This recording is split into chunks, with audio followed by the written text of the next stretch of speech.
So tonight, hopefully we can just have some discussion. The goal is to go through threats to marriage, contraception, sexual difference, take a break. And then when we come back, we'll speak about the homosexual person, and then chastity and fidelity, and sexual, maybe it doesn't follow that order particularly. But this is quasi-apologetics, well, I guess it is that. Here's my take on apologetics. We have to watch it. It could be very syllogistic formed. We think that if I said this and I said that, then this is the conclusion, accept it. That's not how things work in time. We are rational individuals, but we don't often just simply respond to rational arguments. It's just a personal opinion of mine, but even the famous cottage industry apologists who speak about how they were, talking in the faith through reason, I think it was a hard thing for them. I'm sure that had something to do with it. But our faith is, based in, it's a reasonable faith, but it's not based in reason. We have to find ways to reach people's hearts. That's an entirely different approach. Some of the things that I'll talk about tonight, there's nothing I'm going to say that's crass or offensive. But again, I speak clinically about some of the stuff in human sexuality, as we all should.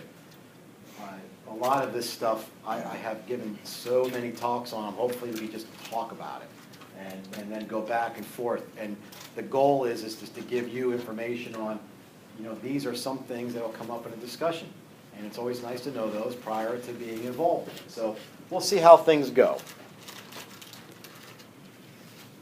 And I also have 2 videos that I'll embed into this. So we know that marriage is under attack. This is the definition from canon law. The matrimonial covenant by which a man and woman establish between themselves a partnership of the whole of life, and it's ordered by its nature to the good of the spouses, the procreation and education of offspring, and it has been raised by Christ through his dignity to the level of sacrament. All right, it's no contract. I think I have that up there. That's the first thing that we have to realize. And know that when you're talking with people who are secular, they're going to be talking from the standpoint of a contract. So there are certain things that we have to realize. We may not be using the same type of language. When we talk about marriage, we're talking about it in terms of sacrament and covenant, and they're talking about it in terms of agreed upon terms. So it's a contract. For us, it's not. The reality is, though, there has been development. That's not a nick in our armor. So, I think it was, I don't remember offhand, the Fifth Council of Florence in the 15th century when, the 7 sacraments as we know now were lined up. If you go back 1,000 years, it's likely that 2 people who gave themselves to each other in the woods and revealed that, that's a valid marriage. So the way we see it now, the way it's canonical, this stuff developed over time. And that's not to say, well, we changed. You guys know that there's a distinction between development and something that's novel. There's no question that it has always been accepted as something established by Christ. It's always been for procreation and the good of the spouses. It's always been permanent. I mean, there are characteristics that have not changed. But on the other hand, there are things that have developed. So there's no sense arguing about, or don't feel like you're conceding by admitting just the reality of some of the historical development as it's been an institution. Anyway, this is just my list. Obviously not unique, but I think this sums up what have been enduring features.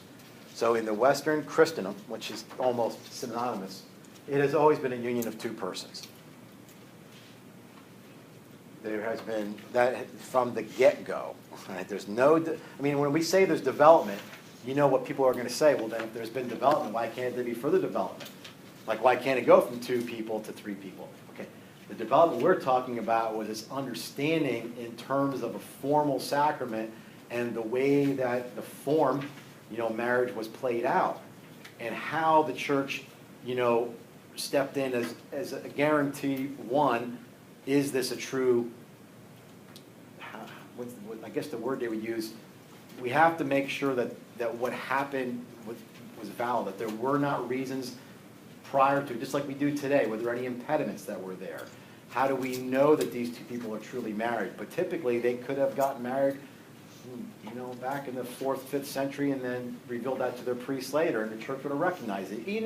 Even if there was still a sense that people still went to their local bishop and priest, that may not have been, it has to be this way. And we don't know what the future is going to be. Liturgical professors that I've had, often their opinion, and I share it, that maybe, the church should get out of the business of the legal aspects of it. Do like the European models where, it's sacramentally administered by the priest or deacon, and you go to the JP or wherever it is to have the legal aspects of it. We don't know if that's going to happen at some point. You can have all kinds of discussion on what would be the ramifications of that. Would that lead to scandal? Because typically people would go to the legal aspect, and then they would go for the sacramental ceremony immediately after. But are there instances where there could be larger gaps of time? Well, there already is. It happened with my daughter. If you're in the service or something, and there's a deployment going, the church will say, well, you have, because there are contractual things that are important here. Have this recognized, but don't consummate it. Well, somebody will say, really? So this is what we're going to ask of them? Well, if you guys do anything with marriage prep, you already know half the people share the same address now. So we have a lot of issues that are going on now. We can't pretend that we're in a pristine state and we might diminish that. But that's not a moral issue. Those are issues that, get it worked out. But the union of two people, it's been a union of one man and one woman. Even if there's been pockets of polygamy throughout the Old Testament and parts of New. It's not New Testament, but in the age of the New Testament. The union has always been open to children. It was always expected that this is where children will come forth from. Now, there's been some development on this, too. We won't get into it so much. But this, even in some language today, is the primary, goal of marriage. When you talk about how we are focused on love, somebody that's more cynical might say that was a romantic notion that came out of the 1800s. But if you read Dietrich von Hildebrand and these guys, they've really developed the understanding of mutual love. It's always been this mutual sanctification. That's always, as far as we could tell, been part of the arrangement. But the idea that the love aspect was an important issue, I should say it this way to be clear. The primary issue always was the begetting of children. The other ones are secondly. We see migration on that also. But the openness to children has been there. So how do you respond when people are older and they get married? Okay. I'll give you the short answer now. We should be able to talk about that at some point. We'll talk about the conjugal act is what they're doing ordered towards the beginning of children. Every sexual act doesn't end in a pregnancy. So we already know that. But is that act ordered towards that? That's part of our confusion. And the fact that because of contraception, we have many unconsummated marriages or marriages that are not open to children, so then people will not see the distinction between that and, say, like a same-sex marriage. So the short answer is,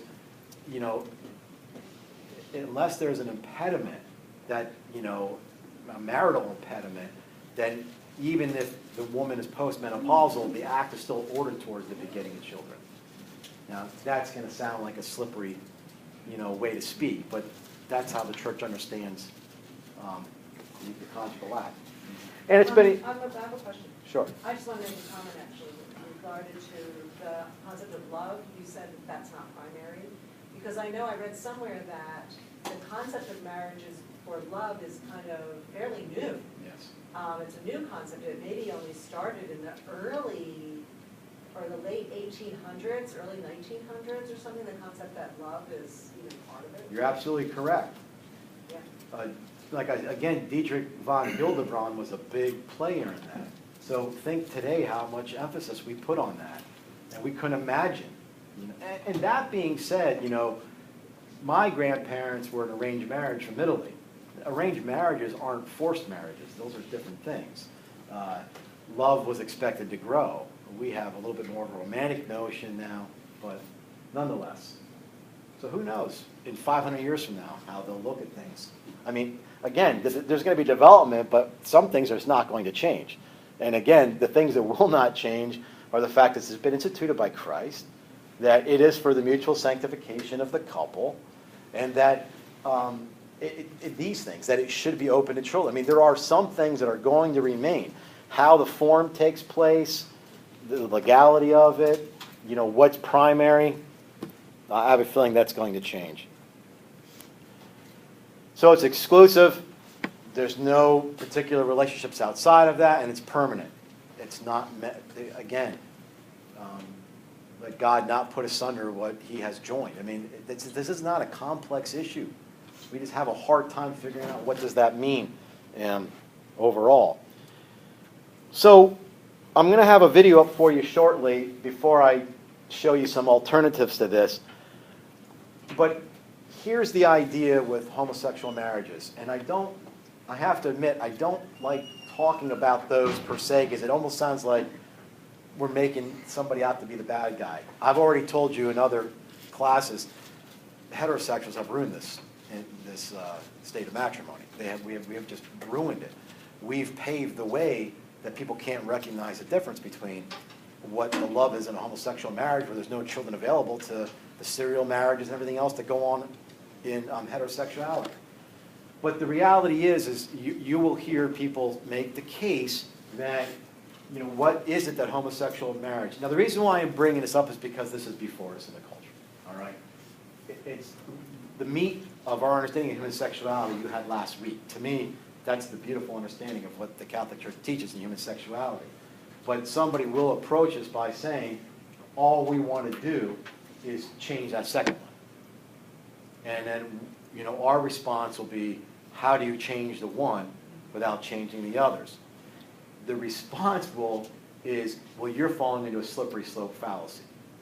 Because just because you change the one doesn't mean you have to change the other. Okay. So these enduring features, you said those are yours, but is that... These are mine, but... Is that the way the church views it? Or yes, this is the way the church... Well, I think those match the top. I just put them into a list form. If there's something there that's missing, anybody can bring it up. But this is our understanding of enduring features of what the Institute of Marriage is. I didn't put love up there, although I think the growing love is there, but nonetheless. So the argument is, we want access to that. It's the homosexual community. We just simply want to change the union of one man and one woman to two women or two men. And then you'll be accused that if you think for some reason we need to change anything else, that you're following a slippery slope fallacy. The reality is, this is why I don't like getting into deep arguments on this, because one, most people don't know what an argument is. An argument is, two premises and a conclusion. There's middle terms, there's primary, an argument is not a quarrel. A quarrel is what my family does at Thanksgiving at the table. An argument is very structured, and you could win the argument. It's not going to mean anything. I mean, they're not going to raise the white flag on the other side. And even if you did win the argument, you've heard it said, I know it sounds trite, but you've lost the heart. Well, sometimes that's, you have to consider that. That doesn't mean we shouldn't make the case.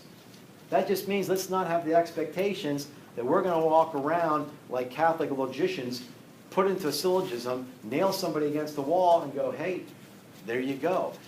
But on the other side of the coin, we have to show that your thinking's in error. Okay, so first of all, a slippery slope is not a fallacy de facto. It's just not. If somebody had said, a slippery slope is based on how strong the connections are, or can you apply the same principle to various things? And if you could, then it's a slippery slope, but it's not a fallacy. It's a legitimate slippery slope. In other words, if they said, well, we're going to ban smoking in bars that serve food. I wonder how long it would be till they just ban smoking in bars. If that's your concern, it's probably a legitimate concern. Because what was the reasoning they used to ban smoking with the food? There could be families there, well, there could be families in the bar. I mean, you're going to have a hard time holding it up. If somebody did say, well, you know what, they shouldn't let 3 or 4-year-olds put nail polish on because they're going to get so concerned with how they look, before you know it, they're going to be dressing provocatively, and then we're going to have, teenagers that no longer have scruples. That's a fallacy. There's no connection between those two things, okay? So the difference here is, what is the argument that's used? We're going to look at the first one second. We're born that way. So if we can't change who we are, then we must be able to express our love in this way. But the main one is that you see is, let love wins. Okay. Now, slogans are fallacies because they're not arguments. Even pro-life, it's not an argument. It's a statement. To say love wins, what love wins? What is love, and when does it win? And what are we talking about here? Here's the argument. In all respect, if two people, they say love each other, they should be allowed to express that love sexually. So why can't they love each other the same way that you love each other? Okay. If that's the argument, and if I'm wrong on that, then we'll have to argue it differently. Then I'm going to start arguing, then why is it only 2 people? Because 3 people could still love each other that way. It is not enough to say, and even though it has been said, but it's always been a relationship of 2 people. Well, it's always been a relationship of a man and a woman. We change that, and if we apply the same exact thing to the union of 2 persons and open it up to 3, as we see, or 1, why not? Children, is it necessary? Aren't there a lot of marriages that don't have kids? So why must it be open to children? And they will bring up your example of an elderly couple. What are they supposed to do? Well, they can't have kids, so what difference is it if 2 men can't have kids? So that's not a slippery slope argument. The argument is we're taking what you used and apply to that union and showing how it eradicates the other 5. And it's already in the U.S. courts that way. The people for polygamy are already arguing the same precedents. Excuse me. But for me, with the older couple, the example of the older couple, even though the possibility of having children is no longer there, because the woman has reached menopause or whatever, but by, let's say St. Elizabeth, she was barren, but she still had a baby, right? She got pregnant anyway. So that's not possible with 2 men or 2 women. Correct. Yeah, and we'll make that argument too. To give you maybe in case I forget to talk about it later,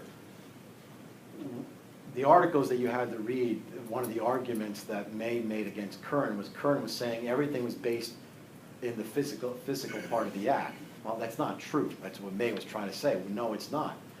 But, and this is just, I've never heard anybody make this argument, and I never put it into a paper yet. Why do 2 men or 2 women mimic a reproductive act that they are incapable of completing? It's an interesting argument. And I've had friends who, now I can talk like this to my friends who have homosexual tendencies, because we know each other. But there's really no response to that. The response is, well, what are we supposed to do? There are other things that could be done in sexual expression. Not that I'm encouraging it, but I'm just saying it's not like that's the one. So why is it that it mimic a reproductive act? What is it within the inclination that's telling us? So he is right. I mean it permanently, where contraception is a temporary sterilization, in homosexuality you have a permanent sterilization. So so when I have friends who say, what's the big difference between a married couple who is on contraception their whole marriage and 2 men or 2 women? Outside of what he said, not a lot. we're not for the one and against the other. I mean, we're consistent. You could say we're archaic, okay, fine, we'll have an argument about that, but yeah, we get it. That's why we have these issues, all right? So I have a video. I'm going to stop the recording, pause it. So she's saying nothing that we're saying, except that she hopes for it to dissolve. It's just logic. I mean, there's really not a lot of reason behind it. How do you change one without changing the other? If you're going to base it on it, should be a contractual situation between people who express love to each other. Then you're going to have a hard time, you know, saying who are we going to allow to have access to this and who are we not. So anyway, so what are some of the alternatives? Well, instead of two persons, you could have one individual. I don't know if you know about that, but you could marry yourself. That's what sologamy is. Sologamy. That's what sologamy Correct, is. sologamy. It's marrying yourself. Sometimes it's like an affirmation, like I don't need anybody. Other times it's pretty much how you would think it. It's I'm self-contained and I'm sufficient with myself. Just type it into YouTube. There's videos of ceremonies. I mean, none of this is made up, nor is this that obscure. Is it widespread? Well, I don't know that it's widespread. Polygamy, we already know. I mean, there's enough sister wife shows on TV that you just scroll through the channels that you see. What would be our argument against them? What would be the difference between a man and 4 women and then what Masha Gessen and her family has? Not a lot. You know, so it's hard to make the case that, well, that's not going to happen. It's already occurring. I mean, it's in the news.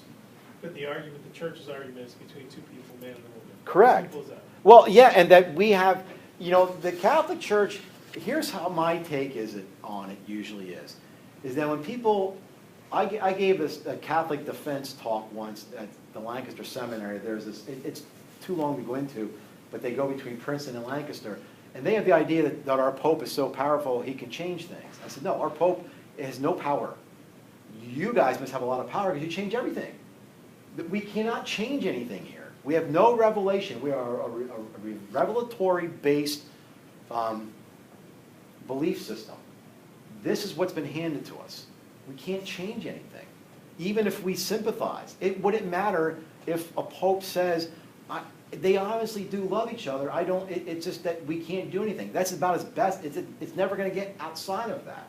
So all we're trying to say is it's not right for you to make the argument that you can change one of those without changing the others. And if you're going to bring up, this is a slippery slope argument, well, you really should take some logic courses before you start arguing that too far, because it doesn't hold water. And Masha Gessen just makes that point very simply. So, if you argue strictly from a secular perspective about marriage, there's nothing stopping it from going to ancestral marriage. no, and we're getting there. You're just thinking ahead. Say that again, I'm sorry. I said if you argue marriage strictly from a secular perspective, there's no reason why ancestral marriage shouldn't be allowed. Yeah, you're right. We're going to be talking about that, so you're right on. Okay, so instead of one man and one woman, well, it's what is the law currently? Well, we can have it between 2 men or 2 women. All right, so that's the reality. Openness to children. Well, it could be unconsummated. I mean, I'm not going to get into all the various sexualities that are out there because it's really too much. But there are people who consider themselves asexual. In other words, I have no interest in it. So I'm looking for somebody else who shares that with me. So that's not a pressure. Okay, that is an option. Or it could just simply be a person who we're going to contracept the rest of our lives because children's, you know, they're going to hamper our lifestyle. I don't know what else to call that. Just selfishness. Okay, just selfishness. And this is not, obviously, we're not talking about people who cannot have children, you know, because that's tragic. Okay. So from a union that's exclusive, it could be non-exclusive. We have that, right? It's adultery. Or polyamory. I mean, I have so much, you know, information on this, article-wise. And this is all in the news today. why can't you have people that basically bring other people in? I'll stay married to my wife, but we have decided that we are going to share. If it's a contractual thing and we are sticking to consensual, okay, there is, I'll talk about at the end, there would be a fallacy if we start slipping into like children being married or non-consensual. You know, we're all on the same page on that. It's got to be of a legal age and it has to be consensual. But if you have two people who agree, and it doesn't matter if we say, but jealousy will incur and those marriages usually don't last, so what? It's their choice. You know, if you're going to break it down to a contract, you could see sacramentally, there's no sign here. I mean, there's nothing for this to point beyond itself. It can't be an icon of anything. I didn't even bother giving you, you know, all the variations on this. But what would be an option of a marriage not being permanent? Well, first of all, divorce and remarriage. That's serial monogamy. If a person says, I'm monogamous, okay, monogamy is one and only one, for life. Serial monogamy is, you know, well, I've been married 3 times. We're not talking about, you know, legitimate, not dissolutions, but annulments that are recognizing something never existed. We're talking about people who have basically had serial marriages. Beta marriages, 2 years to trial. You're going to love this one, and I'm not making it up. Presidential. You sign up for 4 years, 2 terms max. Now, when I give talks about this, what I normally say is, it can be whatever anybody wants. I mean, why don't we try to mix the beta in where let's just give it a 2-year commitment, and after that we can dissolve it, you know, amicably. But why can't people say, look, you know, since we are living longer than people did in the past, could we say that, you know, we'll just have 5-year anniversary segments? So we'll be married for 5 years, and if we want to renew it, then we'll renew it. And every 5 years we'll have renewal ceremonies. So rather than somebody celebrating their 25th, we're celebrating our 5th renewal. I mean, if it's going to be a contractual thing, and you want to get away from the stigma of divorce, isn't that an option? Well, I don't know what the argument against that is. Is there a religious order that does that? That they renew their vows? Like it's a religious sister. I don't heard know. that once before. I do not know. Do you know? She's working. We have a friend whose son just celebrated his contract. It was a 10-year contract. Really? In France. Yeah, in France. In France, yeah. So that was a big party, and they celebrated their 10 years. Was that a wedding? It was It's a contract. It's just a contract. So they're married for 10 years. Yeah. And then at the end, it Well, and you think about it just from a legal standpoint, you know, if there were the community, no, I'm not advocating it, but if there were a community that accepted that, then we wouldn't have people, you know, having to go through the struggles of divorce. We wouldn't have women who, you know, traditionally get the short end of that. Everything would be fixed in. But my point through all of this is to say, what's the argument against it? How can you argue and say we're going to allow this to change, but nothing else? Well, we agree with Masha Gessen. And of course she does not speak for all people in the homosexual field. Of course not. That's not the point. You know, we're trying to use reason and bring reason to bear and say, what is the alternative? I don't know what that is. It's the eradication of marriage. So marriage will, one of 2 things will happen. Either it will just get eradicated legally, where it's, or I shouldn't say eradicated, it's whatever contract people come up with. And at that point, the church will have to step away. And we will just be the group that sacramentally blesses and recognizes the marriage. But the legality happens somewhere else. Because then we could say, you know, this is what we're sticking to. Okay, so you talked about consensual incest. I literally just got, I don't watch the news, but I watch my phone feed, and I saved just 2. People don't realize how prominent this is. See, we always think, this is why, like, okay, if you're into pro-life, you know, you'll hear some politicians, I'm for abortion in the case of rape and incest. What does incest have to do with anything? Because if it's consensual, what's the point? And if it's non-consensual, it's rape. So you could have stopped at rape. But it sounds pretty good to throw incest in there because it really throws a good shock value into it. It has nothing to do with the argument. So when you have two people, now somebody will say, well, come on. Well, it's the reality. I mean, in Germany, there's a biological brother and sister, and the guy's in prison. They have 3 kids because they have, you know, anti-sanguinity laws. And he's trying to say why. I mean, what's the argument against it? Isn't the sanguinity laws about what could potentially happen to the children? Oh, so genetically. Absolutely. Yeah. And I've had people argue that to me. And I call them bigots because they think that you have to have kids in marriage. Why are we pressing that one? You know, I mean, you're right. That's where it comes from legally because, you know, they have care for the common good. So, but, you know, we're supposing that they have to have kids. What if it's a homosexual in consensual incest? I have an article it's a mother. She's a 40-some-year-old woman who's having a relationship and wants to be married to her 20-some-year-old daughter. Well, there's not going to be any children there, so what difference does it make? But I just got one today in my newsfeed, and I sent myself a link to the article. 2 cases that just happened in the United States. North Carolina, father and daughter were caught having sex. That's not the one. Sorry, I'm not going to find it. But let me say it this way. There is this psychological phenomenon that's going on now, and I don't know the name of it, where if a child, toddler or younger, is estranged from their parents, you know, for whatever reason, are taken out or the father leaves, when they reunite in their 20s, there's a psychological phenomenon where they're becoming sexually active. So this is why these 2 cases that I just read about. It's a father who didn't see his kid for 23 years. They meet up. Now think about what's happening. Think about the emotional surges. Think about all the matching of genetics and all that other stuff. And if you live in a world where we only know how to express love sexually, this is a state of confusion. So psychologically, it's a phenomenon where these people don't know how else to express themselves except sexually.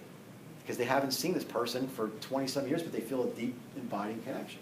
I think it's called the Westermark effect. It happens more with siblings. Westermark effect, is that it? Okay. It can happen with parents and children, but usually it's siblings more. It's less weird. But what? I'm sorry, it's not the Westermark? Westermark effect. W-E-S-T-E-R? I think that's how it's spelled. But again, what's the argument against it? You can't say the argument against it is it's a yuck response. As a culture, we're not comfortable with that. But anybody who's my age or older knows if you're in high school 30-some years ago, 2 men kissing, 2 women kissing. I mean, wasn't it just on the Olympics where 2 men celebrated his win or such by kissing? They're celebrating it. So when I was talking to young people, because young people have a problem with this, they find that to be disgusting. And I tell them, well, you're bigoted and prejudiced. And your kids aren't going to think that of you. What is the argument against it? And then usually the next thing is, well, what if they have kids? Oh, so now you have to have kids in marriage. I thought we already went over that one. You know, you start to lose ground here. So if these are the enduring features, and this is what we have put together as this is what marriage is, and I'm not giving you the theology behind it now, but we've already went over that. Any of these things are free game. And I don't know the argument against it. And I'm so confident on this that I think I could probably do a fair job of arguing pro this in a debate.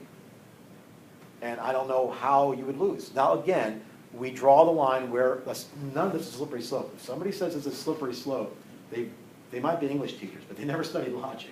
I don't know how you can call it that. I mean, a fallacy. If we tried to venture in and say, well, what if they start having with animals, which happens. Okay, we're on a different plane. Well, what happens if it's, you know, underage children, like child brides? That's how many tens of thousands of that does it happen every year in the United States? We're all in agreement. That's not consensual, you know, or if it's forced or something like that. But if we're going to stick to love wins, then how do we say that no, this love cannot win?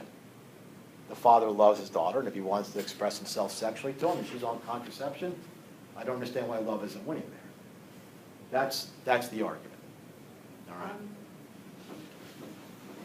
Also, I was thinking that when I look at that, the enduring features that you listed on the left, what comes to my mind is, or what is true for that, let's say for the example of the one man, one woman, it is true that both then are able to have children, right?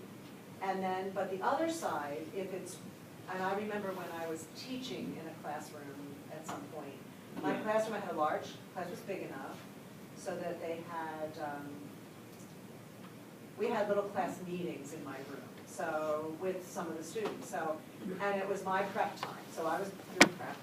And anyway, apparently, my coworker was getting married to a woman, okay. It was two women were marrying each other, and she told the students that we're gonna get married, and then one of the students got all confused and said, well, are you gonna have children? And she said, yes, we will. And then they said, how? And she says, and all she did was kept saying, we will, we just will, and wouldn't go into how. So, and the student was confused and was kind of lost because they couldn't quite figure out how it worked. So for me, it's already a lie. They've lied to the child, because really there will be a third person in the relationship if they're having children, basically, right? You need, if it's two women, you need somebody else involved, or two men. You have to have a third Yes. person in the to make. There has to be some egg donor or sperm donor. They could do 3-parent children so that all 3 are actually biologically connected by separating parts of the mitochondrial DNA, but they can't do just 2. Although maybe in the future they can. That won't change our argument, but. So what's the defense? Well, the defense is it has to stay as it is. If it doesn't stay as it is, then once you change one based on the premise that any 2 people who love each other and should be allowed to express that love, which is the argument that's here, why can't we love each other? Well, then just apply that argument to any of these. So the defense is, if you're going to allow one, there's no reason to exclude these. So so you're going to have to be with Masha Gessen, who says, I think it should go away. We can agree with her. Not that it should go away, but that's the only real alternative. But the Catholic Church stepped in and said, we're not allowing this for a particular reason, and then we look closed-minded and bigoted because we're not allowing people to love each other. And all we're trying to, and not everybody's making the argument well. People will make the argument, and I know it sounds cute, but I've heard people say it, God created Adam and Eve, not Adam and Steve. Okay, that's true, but it's not really going to work, So the argument against it is, once you've taken one of those criteria, the same criteria and applied it somewhere else, there's no way this is a genuine slippery slope. And it's not a Someone walks in fallacy. here and says to you, why can't 2 men get married? What do you say? Well, you can't. You don't have the slide up. Okay, well, what you say is, you are now changing, a word by definition has meaning. The minute that we change that, remember what I said, that we all have concepts that match the terms, and those terms match the words? So when we use the word marriage, that's what we mean. Okay. They're going to say, we're using the word marriage, and we mean just that except for your second one. And I would say, you can't change one of the elements without changing the others according to your logic. So it'd almost be like me just, I'm not sure I have a good analogy. You're using if you use the definition of marriage, it means this. Yes, Take correct. one of the pieces out, you no longer It's have no it. longer It's no marriage. longer marriage. If you want to call it a contractual union, we can argue whether or not that's good for society. But at least you're not calling it marriage. Okay? That's probably how So I it's would not, say. I mean, the law of the land might be that 2 men can get married, 2 women can get married, but the argument would be, well, that's not marriage. Correct. It's not marriage. And again, here's my marriage prep talk. Remember when Jesus was in the desert? What did Satan do? He tried to get between him and the Holy Spirit and the Father, right? Just bow before me. Just, the angels will catch you if you fall off. He could not sever the intertrinitarian relation. So what is his next best goal? I will sever the sign. So I will go after marriage, which points to that. If I can destroy the sign, then it's as good as saying, how do you get to the Philly Zoo from here? Well, if you switch all the signs around, nobody's going to know how to get there. So I'll just get everybody disoriented. And that way, that marriage, I won't allow marriage to point to its proper identity, which is the love of the church and Christ and the love of the Trinitarian love. They're going after the sign because they can't get the reality. And they're doing quite well. So That's been happening a long time. that's my point. Yeah, That's it's like- why I don't like this to be part of an understanding Yeah. about homosexual marriage, because it has little to do with them. You know? I don't think it's ruining marriage as much as greed, pride, all the, things that have ruined marriage for ages. Yeah. I think that's, Absolutely. And we have to keep in the back of our minds that because there is so much deficiency in the way that it's lived, that doesn't reduce the validity of it as a sign. And if anybody says that, right, like, well, I don't understand why you can't let them, how many marriages end in divorce between a man and a woman? Again, you have to get underneath their argument. What are they arguing? They're arguing that it doesn't work well, so why not allow us to do it also? So then you might as well argue, why tell the truth? Because so many people lie. Well, that's not what I mean. It's exactly what you mean. It's like, I can lay it out in a perfect diagram. It's precisely what you mean. And a woman like Masha Gessen understands that perfectly. That's why she puts it in terms as, I refuse to live a fiction. That all we want is what everybody else has, and it'll never change. It's by nature we are changing it. And the premise that we're using to change it will change every other enduring feature too, until you are left with nothing, which is what she thinks. And if I were in her boat, that is exactly what I would be arguing. Even though we would be on opposite sides of the fence, all of us, and her, what an extremely intelligent, I think, rational individual. You can have conversations all day long with that kind of person. But you can't with somebody that just says, we don't want to change anything. We just want access to it. You're in a different boat. You're in a different boat. Well, because, just because you can doesn't mean you should. Correct. And also, I think it's like, I don't know, I think, I do remember one time I was reading an article at some point, somebody gave it to me, and it was about, it was pro-gay marriage. And so as I read the argument, it seemed very logical to me. So I'm reading this article, and then when I was done, the person says, so now, switch that marriage with any other thing, and it still could make perfect sense. If you switch the word marriage with another word like bestiality, or pedophilia, or, that it's still, this argument still would make sense if we follow this logic. Yeah, that's very good. Yeah, anyway, I just thought, it made me realize that, it's not just because it just seemed to make sense, but it doesn't, just because it seems to make sense doesn't make it right. Now, what you did is you applied something, and I'm sorry, you might have to spell it, called reductio ad absurdum. Good luck, Nate. I don't know. You show them the absurdity of their argument by bringing it to its logical conclusions. In other words, okay, I'll follow your chain of thinking. This is where I end. Well, I don't believe that. Okay, well, you can't just make things up as we go along. Arguments follow a specific form. And we're not robots or androids walking around making these arguments, which is why some of this stuff, it can be difficult to talk. This is a very hot topic. And almost without exception, young people are for most of this. And if I make this argument to young people, their idea is, well, we're fine with that. They don't like this, but they're fine with the rest of it. Okay, well, if I get them that far, then I say, well, okay, then at least you understand it. You're accepting it. I don't like that, but at least you understand it. That might be better than somebody who doesn't understand it, because then I'm not quite sure where to argue it. But they're fine with that. And I just tell them, I said, just be prepared that your kids are going to be fine with this. And they're going to call you a dinosaur and a bigot and ask you if there was black and white TV still when you were a kid. I said, because they're going to be more comfortable with this than you are. And this is the problem. We have to, why can't two men or two women love each other?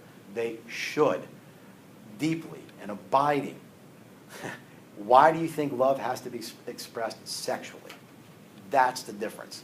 Now, this has nothing to do with a theological argument, but it's my dissertation that there are not different types of love. Christ said, love each other as I have loved you. End of story. I have to find a way to love you the same way I love my wife. My wife, there's other expressions that belong to that. But Christ didn't love his family in a different way than he loved, somebody he met along the way. So we are conflating sex with love in our society. And just like that, what was that again? Westermark effect, when you have people who are basically reuniting, they don't know how else to express this love except sexually. It's the same thing with teenagers. We'll talk about this, the very last thing we're going to talk about, right? Anything that feels genuine. Emotions are genuine. If the emotion feels genuine, then you equate it with love. That's why two people, will sleep together on the first date. It seems real. It's not, but it seems it. Anything else on that? Okay. Yes? What is that word you said? Reductio something? Well, reductio ad absurdum. Yeah, it's 3 words. Reductio, R-E-D-U-T-I-O, and then A-D, and then just absurdum, U-M. If you want a good book on logic, get Peter Kreeft's Socratic Logic. It's a good book. It explains everything very well. Okay. I heard Janet Smith, I don't know if you know who she is. She speaks quite a bit on contraception. She says almost like she hates doing it, but it just seems how things fell. This is like not a love of mine, but I've spoken about this more than anything else I've ever spoken about. I don't know how that stuff works like that sometime.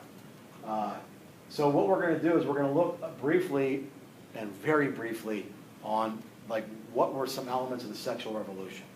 And I'm not saying that it just flat out started in the mid-19th century, but we'll look at how did we get to this point.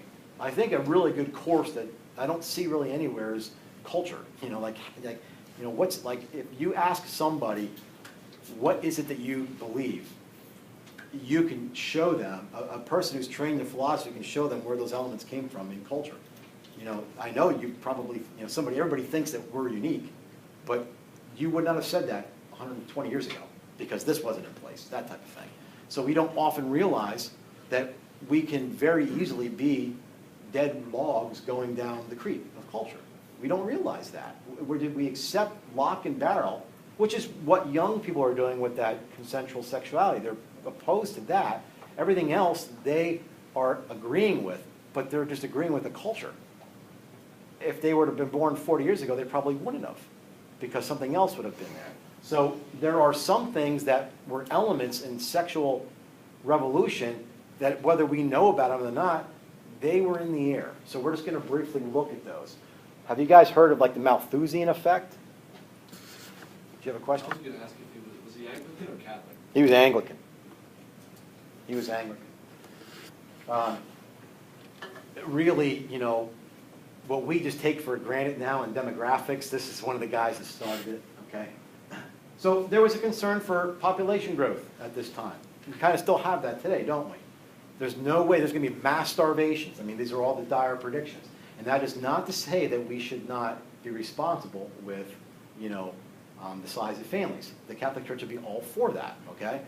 But Thomas Malthus said, look, we need to find ways to curb the population. Now, fortunately, because of the era, he said there were 2 very moral ways to do it. One, delay in marrying age. Okay, so if people were getting married at 15, 16, and life expectancy was in the 40s, right?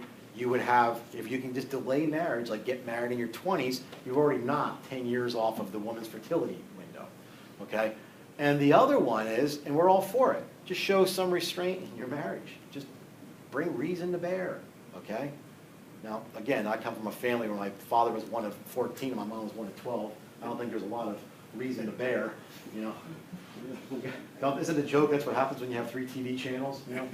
But, so anyway, these were the 2 ways that he said we should curb population. Now, I'm not trying to make an overarching point here. What I want you to keep in mind is this is in the back of people's heads. This started to filter into the culture. So if you grew up in the 70s and the 80s, or back there again, everything was Russia.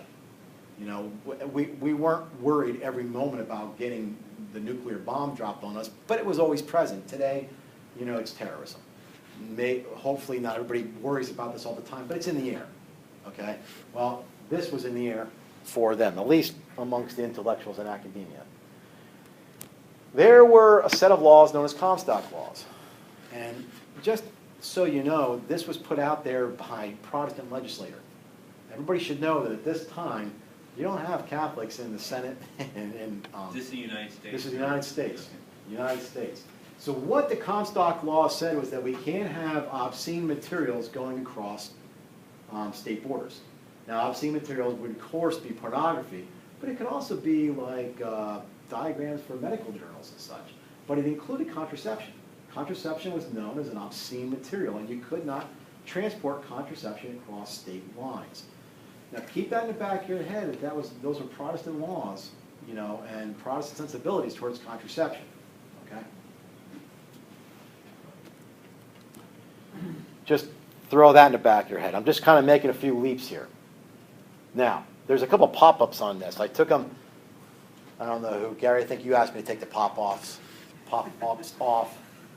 I put them back on here, so you don't have these in your notes. Is what I'm trying to say. What's coming up after this? The Lambeth Conference. It's roughly every 10 years in the Anglican Church. Okay, they meet, and whatever issues are important at the time, they discuss. And they meet with the Archbishop of Canterbury. So all I'm going to show you is one of their, I don't know what they call it, just, you know, statements from 1920, and then I'll show you from 1930. And you'll have to make your own guess on what changed. Okay, this was 1920 from the Resolution 68.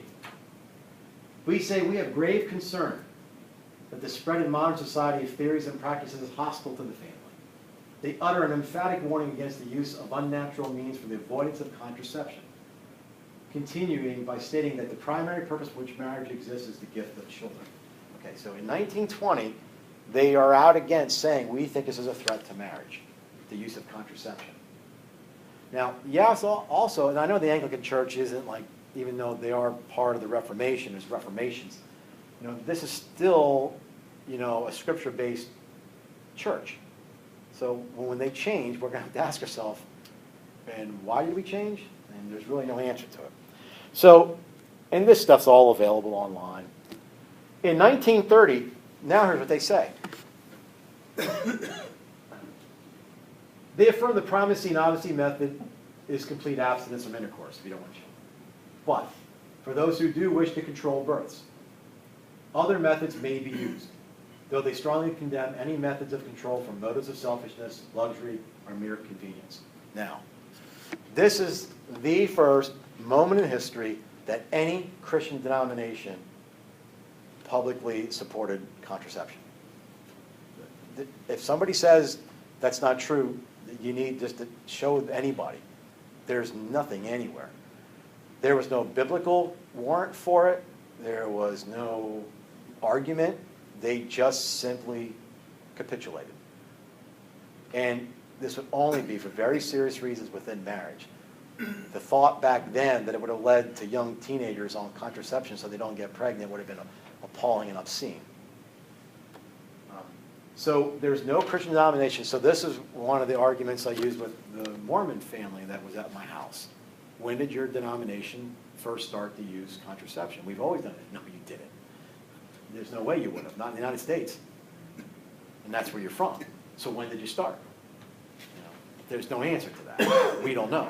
You know, of course, they also think that they go right back to Peter, but that's another story.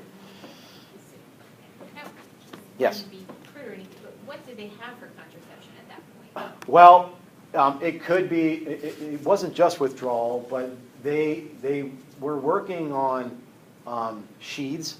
You have to understand, types of contraception go all the way back to the Egyptians. They have found evidence of crocodile dung being inserted into the vaginal cavity because of the acidity. There have been other sheaths they've used.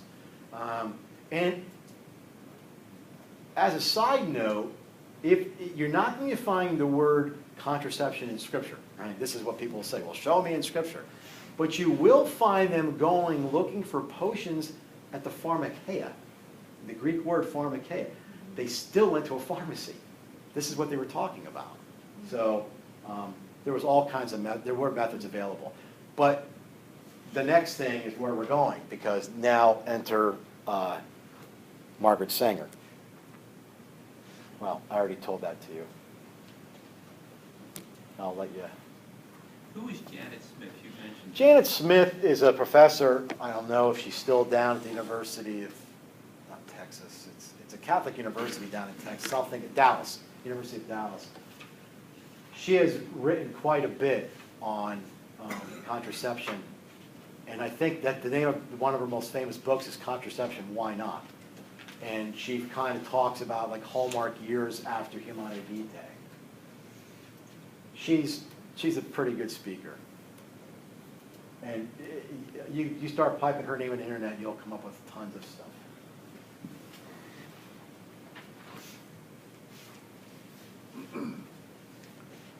Okay. So Margaret Sanger died just in the last 50-some years. She's the founder of what's now known as Planned Parenthood. Although back then it was the Birth Control League.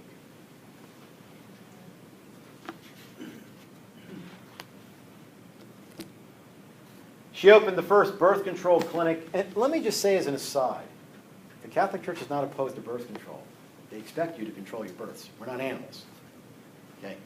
It's not a good term to use. I'll talk to you later. I like using the word fertility control, because birth control and contraception, all contraception is birth control.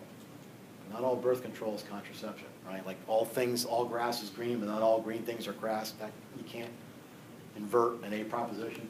But I like fertility control because abortion could be birth control. And that's not technically contraception, because it doesn't stop conception, it stops the birth. So, but nonetheless, let's just be clear that this is, they use this term though. So she opened up the first birth control clinic in Brooklyn, and she was arrested under the Comstock laws because she was transporting this stuff from Connecticut. Okay, so there's a, I don't know if there's a movie or a documentary that's coming out on her right now. I saw it on the news recently. She's either a hero or a villain, depending on which side of the fence you stand on. As a matter of fact, I'm a Goodwill junkie. I go down to Virginia, I even go to a Goodwill. And I got the book called The Pill. It's the biography of the pill. It's a pro-pill, but it says, you know, the pill that changed the world. Yeah, we agree. By the way, when we say that contraception and the pill is the gateway to the culture of death, make sure you're clear on what that means. It's not saying it's the worst thing in the world. It's saying that this has allowed other things to come to fruition. This we can almost point to and say, this opened up the gate. Okay, we can kind of, so that's what we mean by that.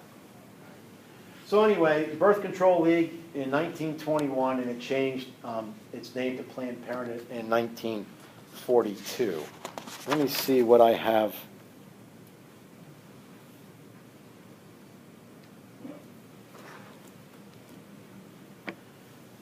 If you don't know what eugenics is, improving the human race by controlled breeding to increase desirable traits.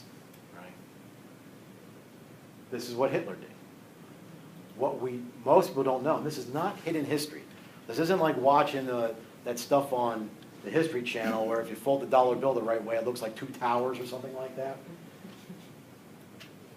The eugenic laws in Germany were patterned after the eugenic laws in the United States.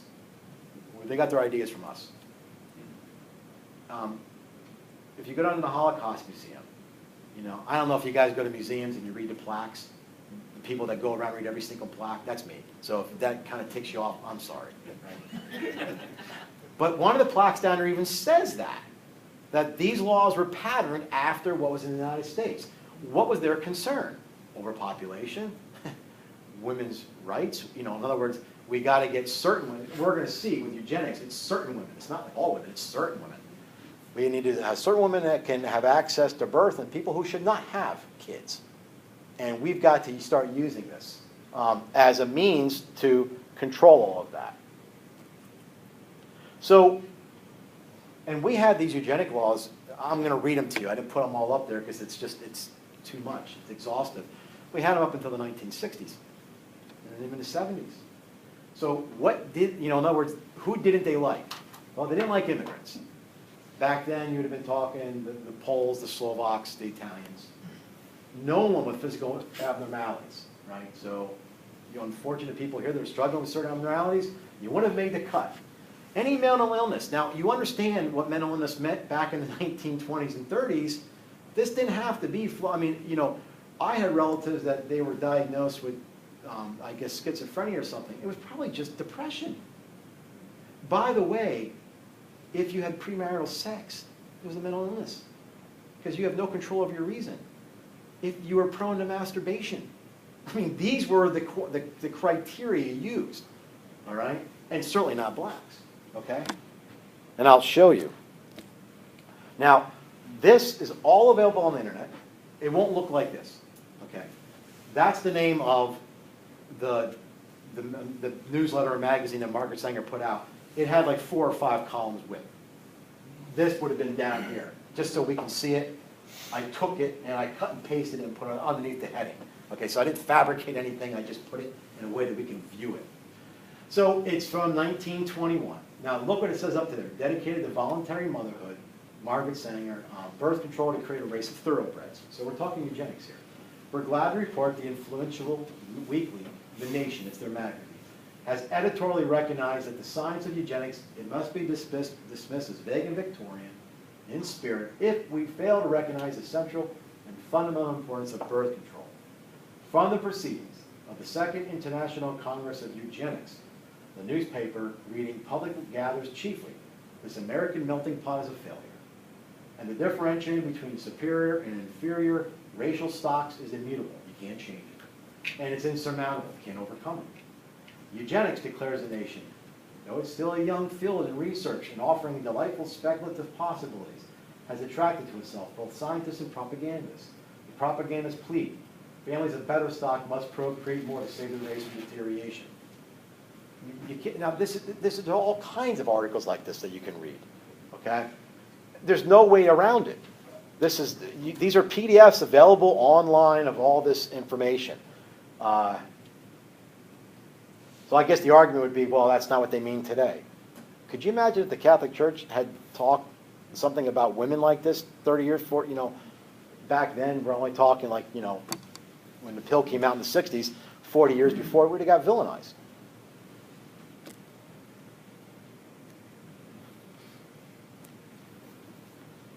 Goes on to say that Germany is perhaps the most progressive nation in restricting fecundity among the unfit. That's from the New England Journal of Medicine, 1934. Now, take notice of the name change. What's happening here in the world? It's like, holy crap, what are they doing over there? That's not what we meant, you know? So all of a sudden, we got affiliation, and by this time too, she has stepped away, and Alan Guttmacher, you're familiar with the Guttmacher Institute. Well, Alan Guttmacher was the next president after, I think he was the second president. Professor, don't they still give an award out, like the Margaret Sanger Award?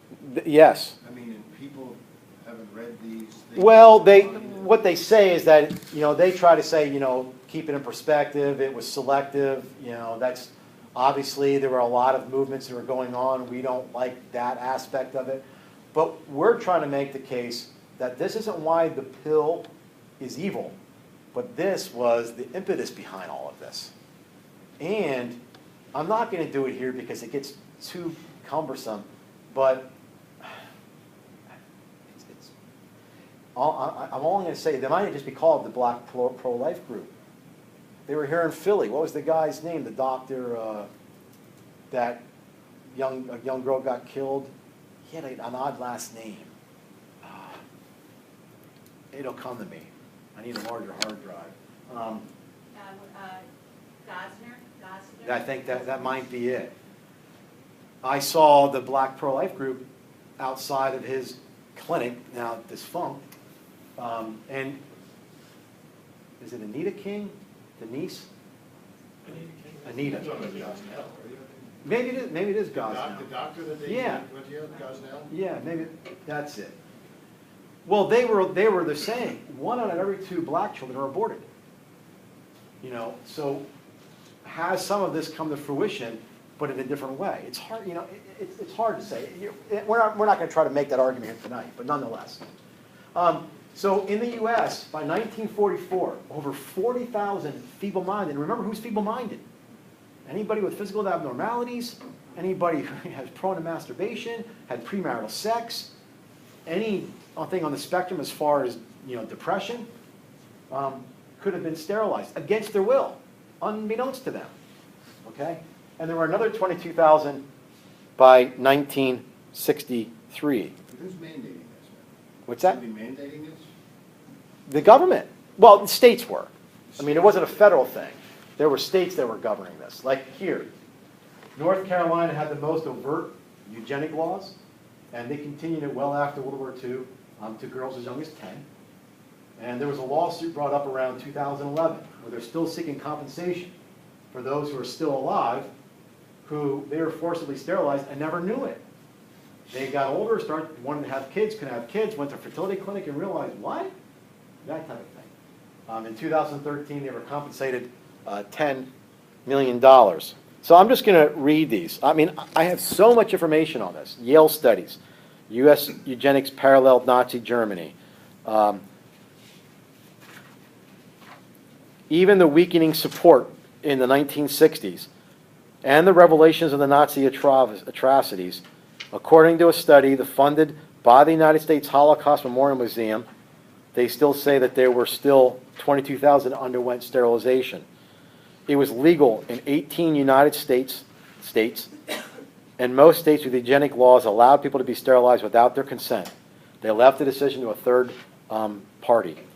German and American eugenics advocates both believe science would just solve their problems. So this was a scientific way to solve our issues. They measured the worth of an individual in economic terms, felt mental illness was a threat to society, and grave enough to warrant compulsory sterilization. So nonetheless,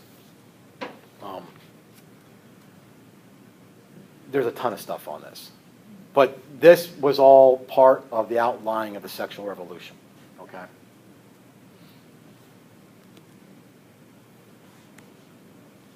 Billy has a comment.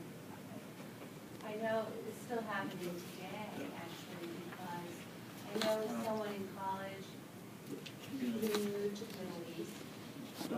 He moved from the Middle East to here, and he got married. His wife got pregnant. Really, she was struggling with her pregnancies, but they decided to find out he was sterilized, but he didn't know it. But his mother did know it, so he was able to reverse it, but it was, He never told his he family. never told his family, but when his wife got pregnant, the family, it was saying that He had an affair. the wife had an affair, Yeah. that's the only way she could have become pregnant, but yeah, but so he knew about, you know, that he purposely had the reversal, but his family did not know. It's a dark history. Was your friend dead? Yeah, he was, yeah, he was from the Middle East. No. But I've I've heard stories about the Deaf Institute in North Carolina and also Native Americans that were deaf and that they were sterilized against their wishes. I actually met people that. And or even experimented. I mean, they did other things. There was, what was it? There were dozens and dozens of blacks that were given syphilis I can't think of the name of it. Yeah, there you go. I think it even happened in more subtle ways. Yeah, even here in Philadelphia at Holmesburg Prison, they did that kind of testing. My grandmother, she had gone to a doctor, and she felt that she was sterilized by this doctor. She was an Italian immigrant. Yeah. And it's kind of strange that she would tell her grandson this story, but it was a very emotional one for her. Yeah. Well, they thought they were doing a public service, but it was That's right. based on eugenics that had an underlying fear of And he basically overpopulation. said, I fixed you. You Yeah. don't have to worry about anything, essentially. How about that? Well, anyway, we're going to wrap this up and then quick take a break. So the pill was released in 1957 to women who had, strong menstruation, but then finally in 1960 was released to the general public. And we realized that it was not that safe back then. They have improved on it, which I am not going to give you the arguments for or against the pill because of side effects. I'm not going to do it. Because the pill may have side effects yet, but people always weigh those. And plus, there's other types of contraception, particularly copper IUDs, that have really no physical side effects. So if you're going to make an argument against the use of contraception because of physical dangers, your argument has a very short time limit because it's not going to last very much longer. All right? So anyway, I'm not going to comment on these too much, but you get his argument. Curran was just saying you focus too much on the physical aspects. They use a different methodology, than they, with Humanae Vitae than they did with Vatican II. And he says even Aquinas said there are, the specific cases, you have to look at those. Sometimes they were allowed. Well, May came back and said, okay, first off, he showed where it was the same methodology used in Vatican II documents in Humanae Vitae. And he showed how Aquinas, yes, Aquinas did say that, but Aquinas also said that there are intrinsic evils that are evil always and everywhere. So that undermines his argument. So there was a lot of argument going on, and it's still to this day. I included that because it's in the course description in the handbook, like that you should be exposed to some, American descent and such. We'll get into other ones later, okay? But you don't have to be a prophet to figure that these things are around the corner, right? Some people don't like number 2 because it almost makes like women look like they're weak. I don't know that that's how I would interpret it. It's going to interpret the way that people might view them if they could be used as an object of enjoyment. That's supposed to say increase in infidelity. Why would I have to? Yes. Yeah, more fidelity. Yeah. Yeah, the opposite of that. Thank you. So anyway, he came out with these 4 so-called predictions. And we've seen these things happen. Now, they are not exclusive. Billy feels there's a little bit more, don't you think? Oh, yes. This is what he had in Humanae Vitae. Well, but I remember reading, it said something about related to loss of the fatherly role in the raising of children. Is that one of them? Oh, maybe. It could be. I mean, I put them in a list like this, but, you could probably list them in other ways. There's other issues that Humanae Vitae didn't deal with, like no-fault divorce did not help things. That doesn't mean that there shouldn't be, ways for people, because, is the Catholic Church against divorce? Well, you can't get an annulment without a divorce. It's a little irony going on there, but if a person wants an annulment, you have to get a divorce first. But the reality is these things have come to fruition. The pill, he's not, again, it's the gateway to the culture of death. It's not the most evil thing, and it caused all, but it allowed certain things in. That's what they're trying, that's the argument they're trying to make. I'm just going to stop there. If you have any questions, be more than glad. So let me do that, and then I have another video. So we said it's not the worst sin in the world, but it's the gateway. So I have not found a good definition for contraception, so this is how I define it and how I always taught it. if we're going to deliberately prevent a pregnancy, and by design or method, right, because this could include, withdrawal, as a consequence of sexual intercourse where the unitive and procreative dimensions are severed. I'm trying to define in a way that it doesn't cover natural family planning, of course, and it doesn't include things like abortion and such. Nonetheless, not everybody knows, I've already said this to you, that birth control and contraception are not Did you synonyms. say that what you said again? I'm sorry. You said something, birth control is not contraception. Yes, okay, so all contraception is birth control. So you can use contraception for birth control. But there are types of birth control that are not contraceptive. And natural family planning is one of them. So when, I have 3 children, I did manage to control my births. You could do that. That's not, the Catholic Church is not opposed to that. You're a rational being. Like I tell the engaged couples, we're going to have 2 kids. Oh, really? Do you know the rest of the things in your life? How do you know you're going to have any? I mean, maybe you will have 2 kids, but is that where you need to start? Why can't you start by saying, I wonder what God wants from me? Maybe it will be 2. He has no problem working with your reasonings. But, and I said, if you really want to have your priest drop over of a heart attack, go and ask him, you would like to discuss if there's a serious reason for us to refrain from having children right now. He won't be prepared for that. Really? You want me to be part of that discussion? That type of thing. But most people, yeah, go ahead. Unitive, can you explain that a little bit more? Well, the unitive, you remember these 2 dimensions, right? So procreative is pretty, straightforward. But unitive is this, like when the 2 become one. Is this a way where we have an intermingling of souls?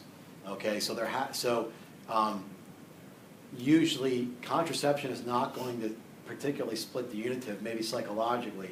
It's going to split the unitive and the procreative. So it's not like it's going to stop 2 people from unifying, which is why people don't see a problem with it. And we have to be very careful too that we don't always address it in the terms of, well, when you use contraception, you're being selfish, because people who are using it don't feel selfish. Even if that may be how it is philosophically. I know there's one word you don't use, is artificial. No. Is there a reason in your? I don't, only because the Catholic Church is opposed to other forms of withdrawal or other things that are not artificial. So if you use artificial, you basically use a subset of contraception. Thank you for noticing that. That usually gets lost on things. But people don't really know how the pill works. And if you don't know how the pill works, then you don't know what exactly, how could it be, like, say, an abortifacient. So it suppresses ovulation. That's its primary function. It's not maybe entirely accurate, but it fools the body into thinking that a woman's already pregnant, so a woman's not going to release an egg. It's a matter of regulating the hormones.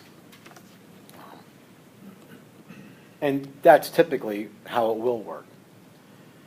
But it also thickens the cervical mucus, all right? So it makes it much more difficult for sperm, once, it's within the vaginal cavity, for it to make its way up through the cervix to the fallopian tubes. That's also effectively how it operates. Those 2 ways are the primary ways that the pill would work. And here we're only talking about hormonal contraception. But there's a third way, and this is the way that it often doesn't get spoken about. There are times that a woman still will release an egg. And there are times when sperm will make its way up the fallopian tube. And if the sperm happens to meet the egg and it fertilizes it, at that moment we have a human person. Then it travels down the fallopian tube. But another effect of hormonal contraception is it makes the implantation very difficult for this newly formed human person to implant into the wall, the uterine wall, so it comes out in menses. That's a spontaneous abortion. It's not a procured abortion, right? It's a spontaneous. We'd call it like a miscarriage. This is known as breakthrough ovulation. They are guessing that it happens about 2 to 4% of the time of people who are having sexual intercourse during a woman's fertile cycle, which means that women that are on the pill who've had sex during their particular cycle over the course of their life have had multiple spontaneous abortions, no idea. This was the one that got the Mormons. They're absolutely opposed to abortion.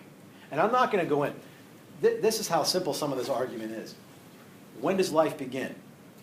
Okay, if you don't know that, just go talk to a high school biology teacher. You have new genetic material, okay? It's a life. We know that. There's no question about it. But do we know it's a human life? What is it that it's going to be? A giraffe? It's a human life. That's a biological given. We can argue personhood. That's now a philosophical argument. But if somebody will say it's not a person yet, what are the qualities of personhood? We can't envision a human life that's not a person. But it's only the size of the point of a pencil. I'm sorry, and your point is what again? At what point does it become a person? Now, if it's against our sensibilities, but Peter Sanger, who's an ethicist with Princeton, he at least is consistent. Most people will say, well, it becomes a person once it's outside of the womb. That's what our law states, that it's not a person until it's outside of the vaginal cavity. Really? So one moment it's in, it's not a person, one moment it's out?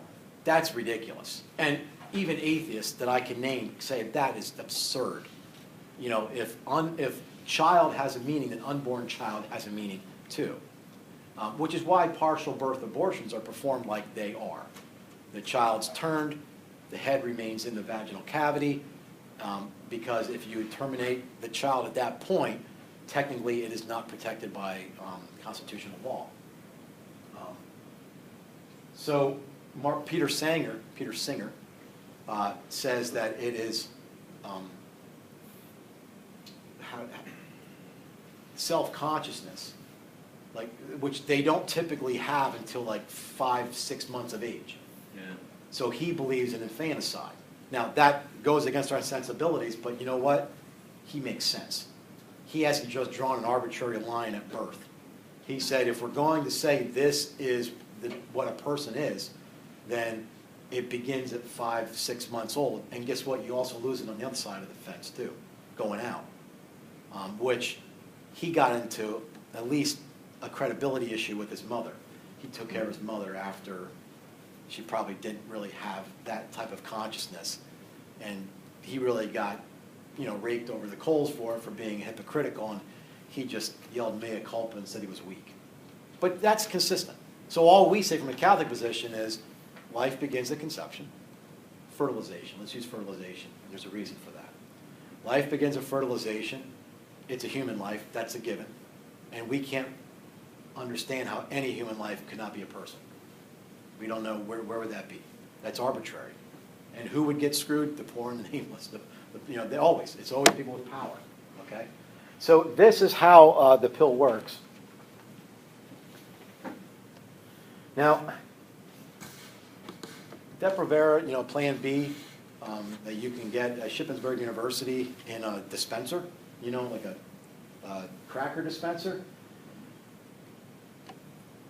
What that does is that will make sure that child, that if a person is raped, okay, and they are worried about it, they will go to an emergency clinic and they'll be given emergency contraception to terminate that pregnancy.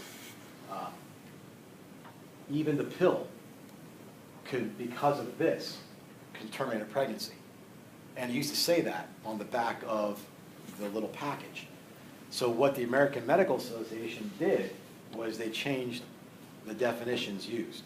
So it's no longer terminating a pregnancy. It cannot terminate an established pregnancy. You read it, that's what it says. It will not terminate an established pregnancy, because what's an established pregnancy? When the embryo implants to the wall. So if it never implants, it was never an established pregnancy. So therefore it's not an abortifacient. It's just a trick language. That's all it is. By the way, if a woman is, we're not there yet. You don't know how to determine the object of an act, right? I haven't taught you that yet. Maybe you know, but I haven't gone over it in class. If a woman is raped and goes into a Catholic hospital, if they can determine that there's been no ovulation, they will administer that emergency contraception, because they will define what they are doing as a defense against the rapist, and that sperm is an extension of the raper. So, but if they can't determine this, they will not administer it. A little fiction and fact there. Also, there are women who have simply does an implant. I mean, that's naturally occurring. Well, there's no Not everyone gets culpability pregnant. there. There's Yeah. no culpability. Yeah. I mean, that's just a spontaneous abortion that could happen any time along. You wouldn't even know it at that early state. But if a woman's on contraception, the pill, and it happens, knowing it or not, you're culpable. You're culpable. I mean, there's nothing to confess. What would you know? You'd have to just confess that this is a possibility, but nonetheless. Yeah, we won't get through everything tonight, but that's okay. So let me just real quick go over natural family planning. Oh, I'm sorry. Again, I didn't teach you yet the object, but let's say like somebody, there are reasons why people would be on this same drug, not for contraception, okay? It could be excessive acne. Now, I'm not talking a couple of pimples. We're talking scarring, that type of thing. They would put them on this. If a young girl is having some depression issues where there's a mood swings, and they determine that that mood swing follows a cycle, they're going to realize there's an imbalance hormonally, and they will put them on this so that it just evens them out a little bit. Yes? For that to be listed, you have to first see like non-contraceptive methods of alleviating your suffering, and then Well, not really. And the reason why I'm saying that is because here's my take on this. I do believe we don't get between the doctor and the child and the parents when it's illicit reason.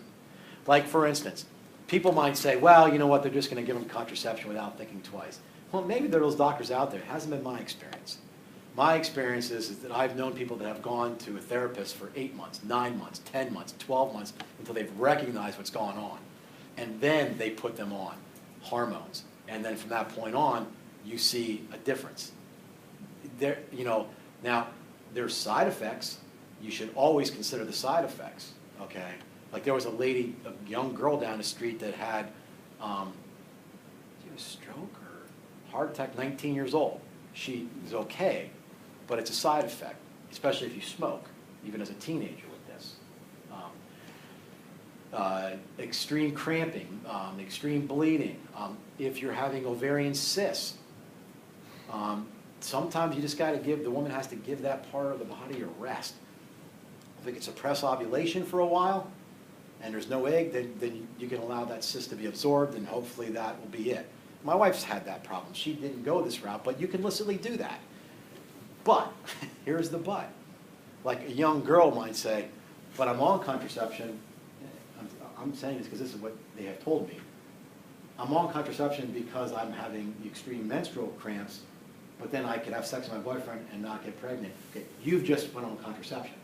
Okay, now I understand that OBGYN doesn't care what they call it. They're always going to call it contraception, but we're looking at it from a different angle. We know it's not that. It's hormone therapy. It looks exactly the same. It's the ring. It's exactly the same. But if you're using it for these reasons, it's totally morally illicit. All right, but you still have to be concerned that you're not having sex during your fertile period, because you could still have breakthrough ovulation. That still can be occur. So a person that's on natural family planning that's taking it for ovarian cyst should just follow her normal rhythm. And by rhythm, I mean, I'll be more specific later, because there's still a chance of breakthrough ovulation. All right. So anyway, but I throw that out there because when I give like talks to larger groups, there's always girls that come up afterwards or ladies. What if you're on it for this? And I said, oh, I forgot to mention. That's a different story. So natural family planning, what it does is just observes signs of fertility within the woman. And then you either have avoiding pregnancy or you are trying to be pregnant for good reasons. And you're never losing the unitive and procreative dimensions. They're both staying together.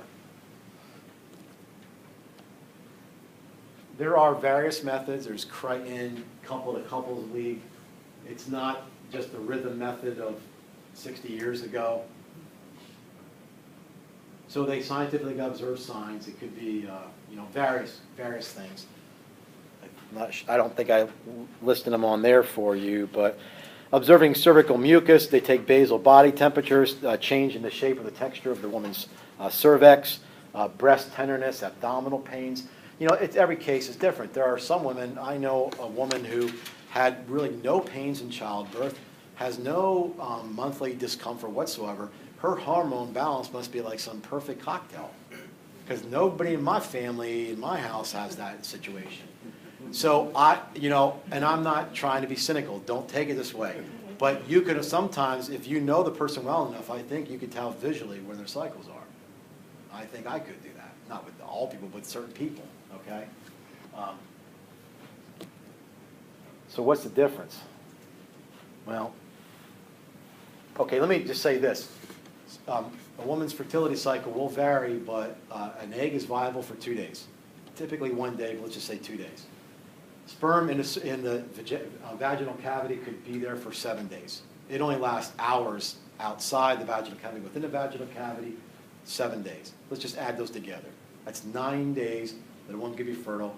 Let's put a few days on as a balance. So if you do not have sex, and by using these signs, you can determine when that is. If you have sex outside of that period, it is biologically impossible to get pregnant. Biologically impossible. Again, my wife would tell me, because I taught the teenage girls about this, you have to stop telling them that. They're going to start using this stuff. It's like, these are the kids that can't remember to bring their homework in. I mean, you really think they're going to start, charting things and taking basal temperature readings? I don't think so, But first of all, from a theological point of view, it respects the unitive and procreative aspects of conjugal love. First of all, fertility for women's internal. For guys out there, we don't know what's going on with you. If a woman's on a pill, we don't know what is going on with our spouse. In this case, I know everything. I know when she's in and out of fertility. I know what's going on with her body, and it means something to women. I'm not here speaking for women. I'm only speaking for the women that tell me. It means something. It draws the man into the woman's fertility, so it becomes a shared responsibility for both of us. It's not, are you on the pill? It's like, we're basically saying, are you ready? I'm in it with you, okay? We have thought about our parenthood prior to ever having our sexual act. We're already having, this is the big part. It creates a conversation. Is this a good time for us to have a child? Well, I just started a new job. My insurance didn't kick in yet. You don't even really have a permanent job. Okay, that's not the best time to plan a child, so maybe this would be a good thing to use, all right? Not, I'm looking to upgrade my bass boat, that type of thing. And if I don't, and if you have to take off 6 weeks, how are we going to, okay, now we're into selfish reasons, okay? So parenthood appears prior to pregnancy and birth. This, I think, is the win-win. And this is where the women, I think, get the most out of it. And this is where I think women understand this intuitively. If you had started a conversation and you say, right now it's not a good time for us to bring a child into the world, maybe the person has a particular disease. I don't know. I mean, there's a whole plethora of reasons. We have decided, because we're in communication, and I know your body, now's not a good time. So we have decided that we will avoid the fertility periods. So during the fertility periods, it's courtship all over again.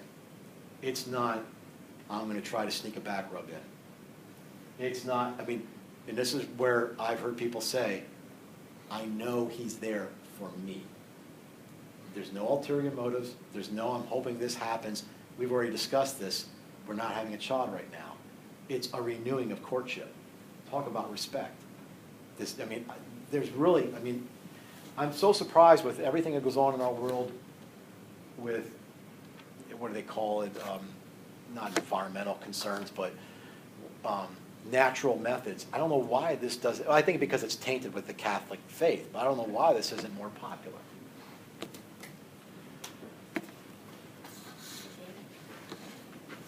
It's organic. It is organic, it absolutely. Certified. Certified organic. It demonstrates that we are rational beings. So when somebody says, you know, why don't you let us think for ourselves, we're begging you to, okay? We want you to do that. And it promotes chastity. Remember, chastity is right-ordered love. It's not abstinence, okay? And it doesn't cost a dime. You give this presentation to your pre-Cana, which you give it. Yes. What is the reaction with the younger people?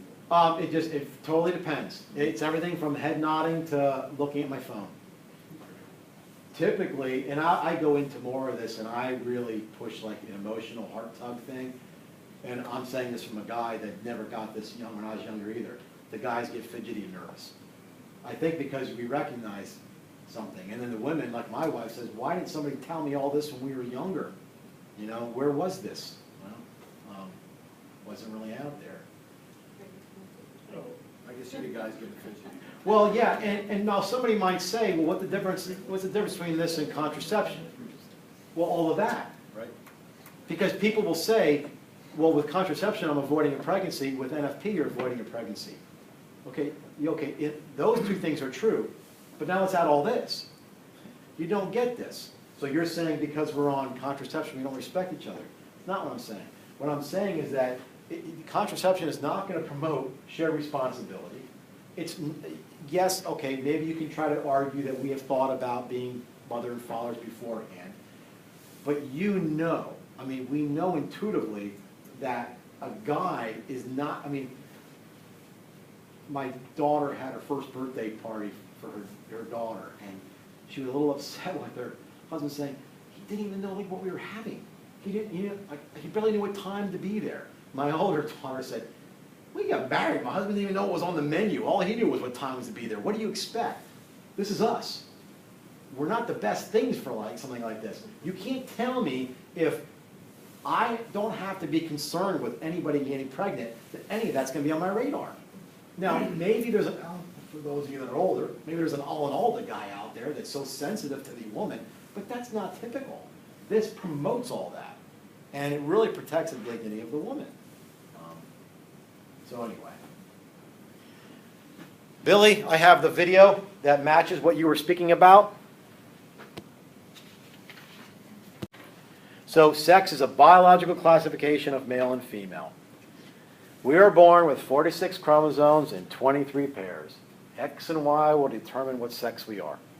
If you have an XY, you're a male. If you have an XX, you're female. That's it.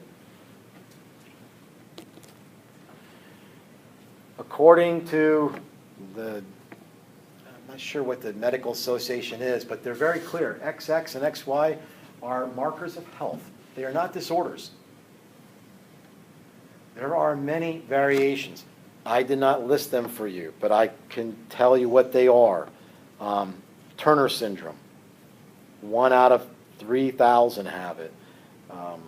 Abnormal growth patterns, typically short in stature. You lack prominent female secondary sexual characteristics, and you tend to be sterile. There's the XXX female. They're usually taller than average. They have slender builds. It's about 1 in 1,000. There's Klinefelter syndrome. Usually the pervasive sex chromosomal hormonal activity, it's like 1 out of 600. So they carry more than 2 X chromosomes, or more than one. And it results in an abnormal development of the testes, hydrogonadism, infertility, relatively small amounts of testosterone. There's the XYY male. they inherit other ones. This is all on the World Health Organization website. And then there's hermaphroditism, which I've learned by talking to people who are hermaphrodites that that's a pejorative term now. So they prefer the term intersexed, okay? They're not really, it's a very, very small minority where they might have either, neither are really functioning, but they might have aspects of both genitalia. A lot of times, the theories have changed. They used to never tell the kids that. They would just pick one of the sexes and do it. And that's created some problems. The child gets older. I was listening to one video where the girl was 13 and wondered why she wasn't having a period like everybody else. And then she found out. Well, that's a little bit difficult. But those are abnormalities. They are not separate sexes. We're still in male and female. That's it. If you have hormone therapy, cosmetic alterations, they don't change your person's sex. There is no such thing as a sex change. Biologically, it's impossible. These chromosomes, they're part of your structure, every cell. You cannot change that.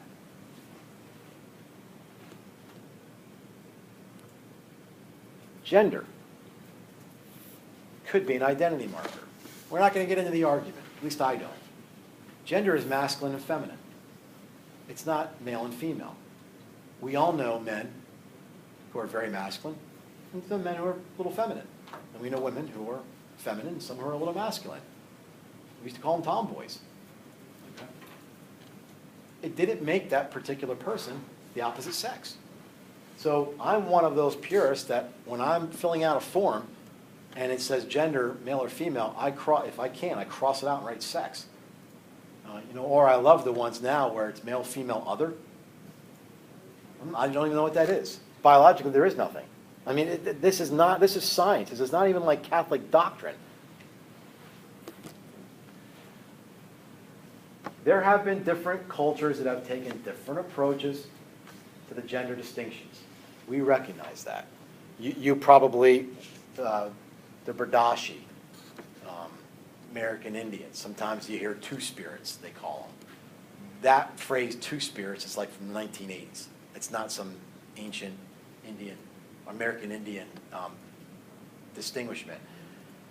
This person would have assumed like a female role, and they did kind of consider it a different sex, but really not in the way that we understand biological sexes. But they were still male and female, okay? There was, what are the other ones? The Fafafana, that's the Samoan, the way of the woman. The Katoi in Thailand. So if you talk to a cultural anthropologist, they will try to make the case that there's been fluidity in other cultures. They are so minute. If it was reversed and this was the norm and strict male-female was found in those little pockets, we would never be making this argument. They're not different sexes. They may have looked at their roles differently, okay? But they never consider them as an entirely different sex. So can there be fluidity in gender? Sure. There could be women who are more feminine and more masculine. That doesn't make them male and female. So language is important. So the other thing to remember is if we're going to look at any of these historic variations, they don't really line up with our current understanding of sexual orientations. We're going to find with this argument, with this type of sexuality, that they're self-contradictory. In other words, the homosexual person cannot change their sexual orientation, but a person who's male or female can change their sex. How do you make that statement? How can one not? So we're supposed to accept the one on the terms that they were born with because they can't change it, but if that person wants to become female and now they're male, they can change it. It's really a self-contradictory argument. But again, this isn't always done from the point of reason. Not that it's that important, but social construction theories, and I've talked to you about this a little bit before with some applications of Marxism now. When you start to talk about a swapping of appearances and essences. You know, when you start to say the essence of something is based on its appearance, how it appears to me, you're in gray area there. You can really go any which way you want.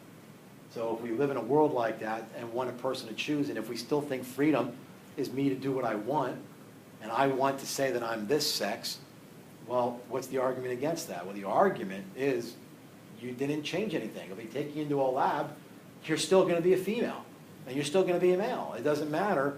I mean, and the fact that you have to continue hormone therapy to maintain the testosterone level ought to tell you something, that this is not a change.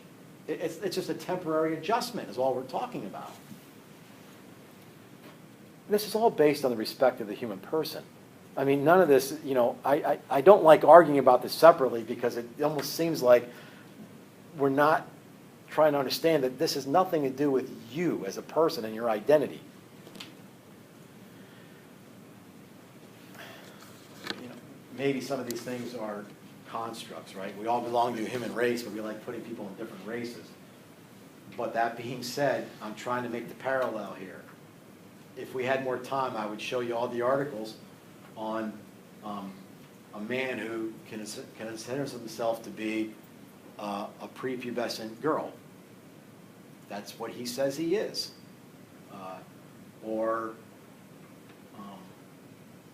Well, we had that young girl that was part of the NAACP out in California or someplace.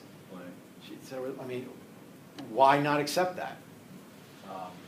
So once we're in, you know, social constructs, we're going to go back and say, you know, they're going to use the slippery slope argument again on us. Remember, that's not a fallacy if we're going to apply the same criteria to all of them. What would be our argument against somebody who wants to pretend that this is who I am? Go ahead and be that person. Well, as long as we know that that's just a persona, knock yourself out. But if you're going to start declaring yourself black and you're evidently Irish, not that those things are, you know, exclusive, but in her case it was, the burden's on you, you know? The burden's on you. And this goes all across the board.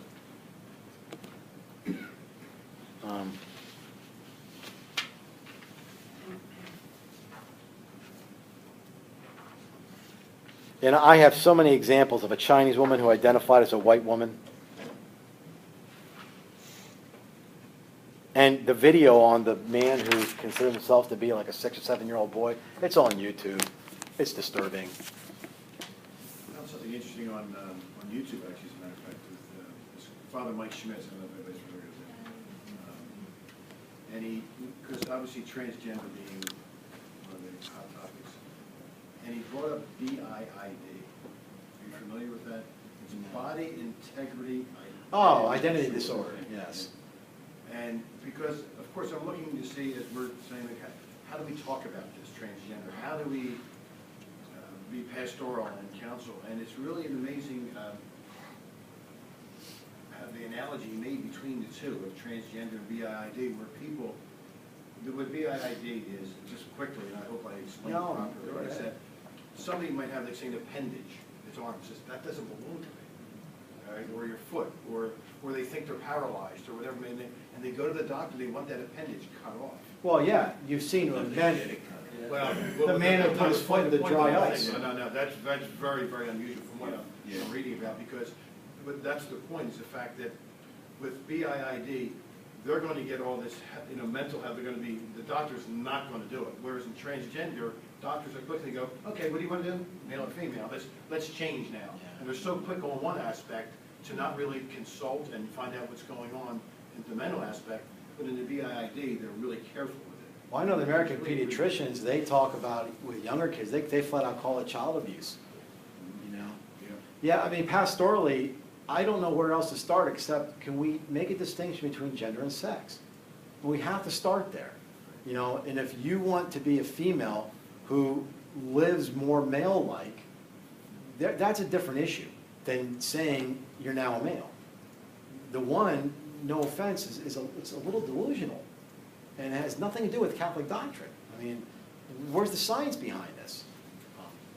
Anyway, some of the stuff we're not going into it very deep, but in our dialectic, maybe we could. So this is from the USCCB, right? So people with homosexual inclinations, you know, it's important to understand church teaching to start, because typically they don't. They just know, well, we're against it. No, we're not. You think we can change? We don't know. That's not the point, right? At the same time, we have to listen to the experiences, needs, and hopes of the person with homosexual inclinations, right? I mean, I don't think they've been given the right to talk much. And I think the church is starting to see that. Just listen. People think sometimes when you listen that that's being complicit. Well, it's not being complicit. I'm listening. Tell me what you think, right? So dialogue provides an exchange of information, and it communicates respect for the innate dignity of the other persons. We won't get into it, but it's a reductionist view to think that I am basically my sexuality. You know, and if somebody says I don't like to be identified as a homosexual person, I understand that. At least I put it as a homosexual person. I don't walk around, and I know it sounds silly, thinking of myself as heterosexual Steve. So I don't expect that a homosexual person would do that either. I don't know how to talk about this. It's not, you know, I mean, if somebody has any ideas over the way, the idea is not that we can't not talk about it. So if we are talking about it, this is the only way that I can find a respectful way to do it.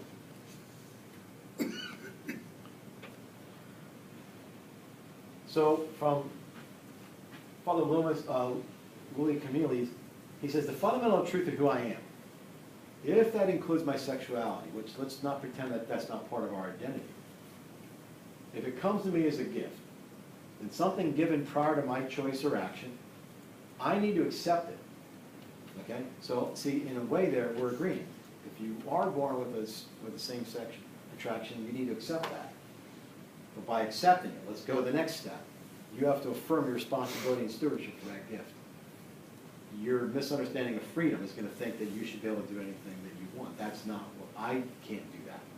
All right?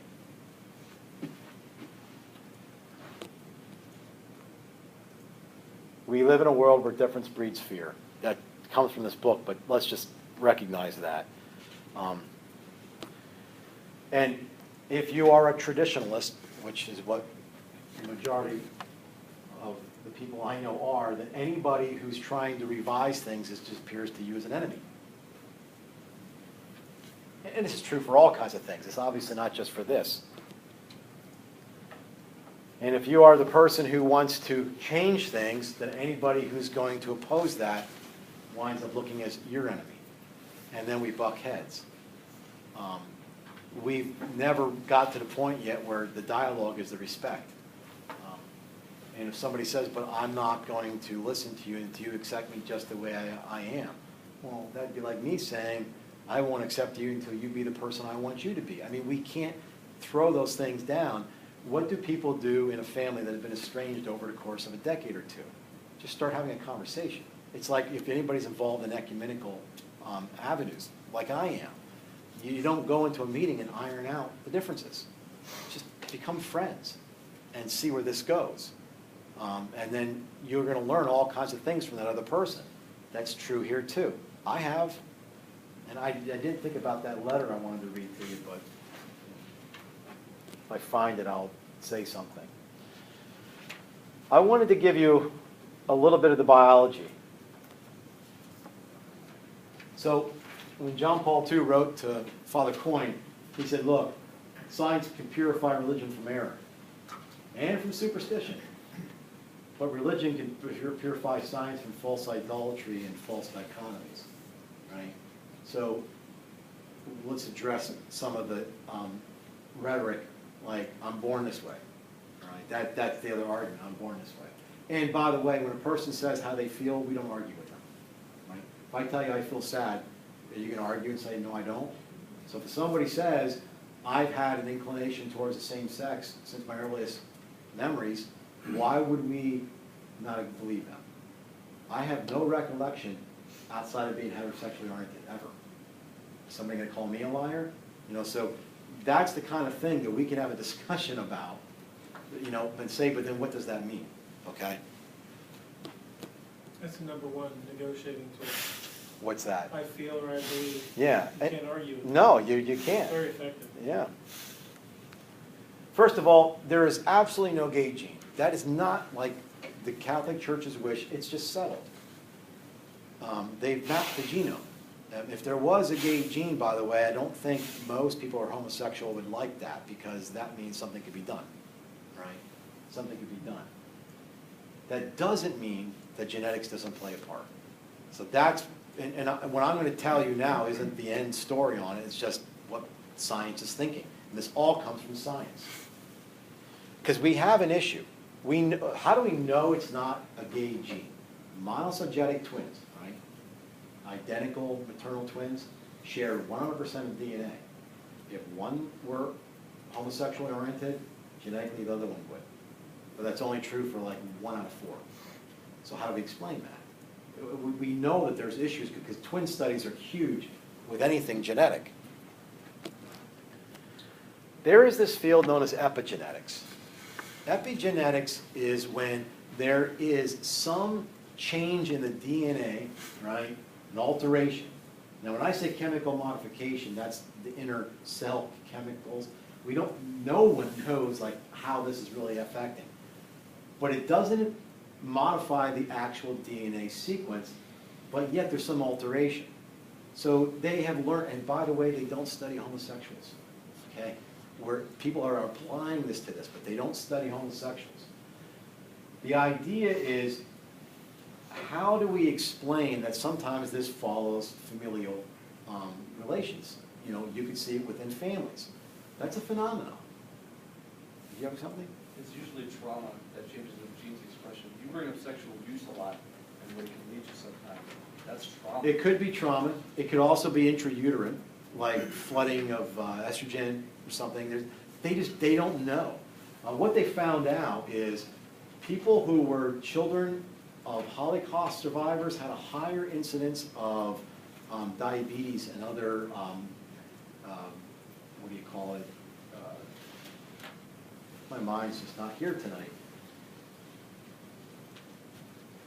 What they found is when a person was in starvation mode going through, like, say, the Holocaust, somehow that was transferred. So the child was almost born in this state where metabolism disorders, that's what I was trying to think of. So they are more predisposed to this. So it's almost like they share the trauma experience of their parents. So we're finding this is what's happening. Okay, so they started studying this stuff. I'm not sure what the next one up is. Oh, let me back up. What have they studied? Violence. They are pretty sure that violence is transferred epigenetically. Again, it could be transferred from the previous generation. It could be intrauterine trauma. It could be post-uterine trauma. Anybody that studies psychoanalysis or Bowlby, you'll start to read about childhood trauma. Psychoanalysis deals a lot with how children, how well have they adapted to trauma they've had as youngsters. They've also studied, let me see, infidelity. Like, not infidelity per se, but risk-taking. They could almost identify that this is more risk-taking. So they could literally say, if you carry this, they have actually named the gene, or the sequence, if you carry this, the chances of you, wavering in your commitments to spouses are going to be, I think they said up to 40% greater. Under no circumstances would my wife, if I were known to carry that particular gene, would she accept I was born that way? We would never do that. There's other things that fall into epigenetics, but they're thinking perhaps this could be applied to homosexual tendencies. Because why? This would explain, why it runs in families, why it's not in, all monozygotic twins, and also why they have this, the absolute feeling that it's always been this way for them. This would explain those things. It doesn't mean that's what this is. It just means that this would explain it, okay? But this is where the question comes, and this is where philosophy enters. If the argument is, I was born this way, therefore I should be allowed to express the way that I was born. Okay, if that's the argument, then we have to reductio ad absurdum. Let's apply that elsewhere. Would we apply it to violence, alcoholism, infidelity? No. We would expect that person to bring reason to bear. We might say that they're not fighting the same fight we fight. Maybe they're less culpable. but you never lose that culpability. I mean, entirely. So we still believe that, we have a greater understanding of the human person. But then, on the other flip of the coin, like I said, they try to say that so much of this is a social construct. I am choosing my sex. I am choosing to, you're making two contradictory arguments. It's almost like you have to fall into the group that we were born this way, we have no way to really move around it, so allow us to express the way that it feels natural to us. Either that's the argument, or we choose this. Why are we saying that we're going to let you make the argument you're born that way with homosexual tendencies, but we're going to call a person's biological sex a social construct? You can't really make those two arguments together. You might be in two different rooms making an argument, but if you brought those two things together, one of them has to give. And the minute you say you're born that way, then any way that a person is born, should we accept that? We don't. If you say it's a social construct and it's a choice, well then, have you chosen to do that? I mean, there's a lot of different ways to make the arguments. Well, okay, so people sometimes will say, respect my feelings. And let's say, well, for me, let's say as I as a man, feel that there's a woman inside, I can respect that. Let's say a person were to say, I'm a woman. I was born in a woman's body, but I am biologically a man or whatever. Or I want people to respect one thing, but they don't respect the physical self. They want to change their physical self. So we need to respect both, the physical self and the internal self. And how they feel. And how they feel inside. So you're saying that they're asking you to accept their subjective understanding of their masculinity or femininity, but not the physical aspect. Well, no, because they themselves don't respect I their physical understand. body, what was given to them. Yeah. So that would line up with the understanding that if this is something given to us prior to a choice, then we have to take stewardship of that particular gift. Yeah. Do you see how this would always devolve into something about the Catholic Church's rules? Which is why it was important for us to spend some time that these what look like rules or look like laws were not opposed to freedom. If the way these laws are laid out are meant for us to flourish as human beings, then the only way we can be free is to align ourselves with the design of the human person. If freedom of indifference is autonomy, then all of this seems like an imposition. And it seems like something that's holding us back from expressing who we think we are. All that stuff does come into being here. It's just that people don't have the patience for an argument. And to have, you would be a lucky individual to have somebody who disagrees with you, who's willing to sit through conversation after conversation after conversation and just have a beer and talk.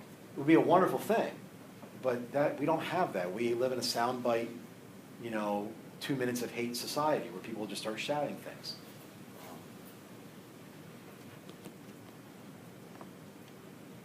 So anyway, all I was trying to say is, if we're going to use the phrase "I was born that way," would we use that argument in any other instance? Probably not.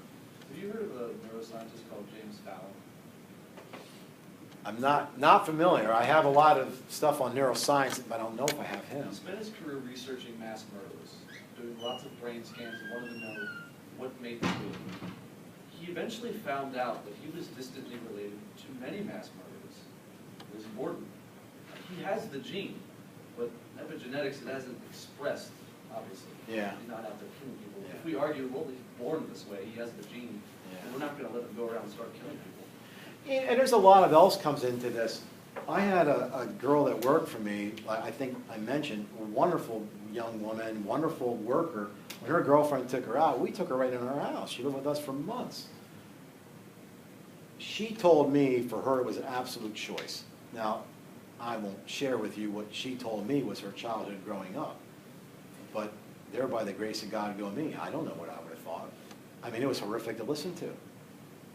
My wife worked at the Muncie Women's Correctional Institute for a while. We were just talking about this yesterday in a drive back from Virginia. She said it was a good first job for her outside of college because you come out of college with a psychology degree, everybody can be fixed. Until you walk into an institution like that, and you start to realize two things. On one plane, there are some people that if you can maintain them from hurting themselves or others, you've done well. But on the other hand, you know, as horrific as some of the stories were, she also knows other people that had those horrific stories who did not wind up in that institution. You know, so there's a lot to play here and a lot that we don't understand, which gives some, you know, weight behind don't judge others. Let God do that. We're going to judge the act. That's an evil act. But we're not going to impute guilt to that person. We allow God to take care of that because we don't know what battle's going on in their hearts and their souls. But I can tell you, most people, if I have a conversation with somebody who's homosexual, it's not received well. And I to be honest, I kind of get it. The trick to it, I don't know. There is no trick. It's just, it's what I had said before. It's finding a way to communicate, and that doesn't mean just speaking. How do we bring these people into our lives and love them? You know? I don't know.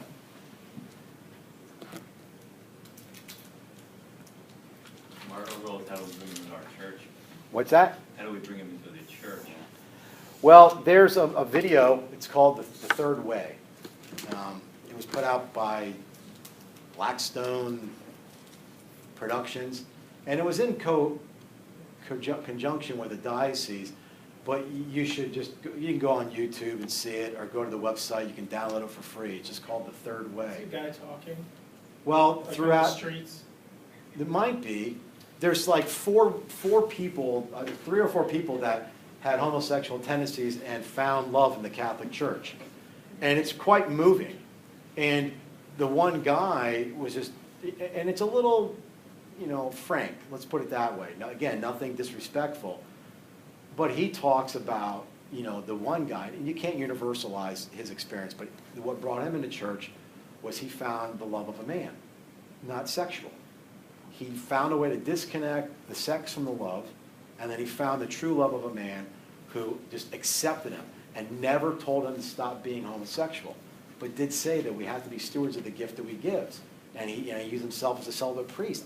There are ways that I have to, you know, manage myself and have to have love absorb some inclination, not natural, but inclinations that I have. You don't lose those things. You really should watch. It's probably like about 30, 40 minutes long.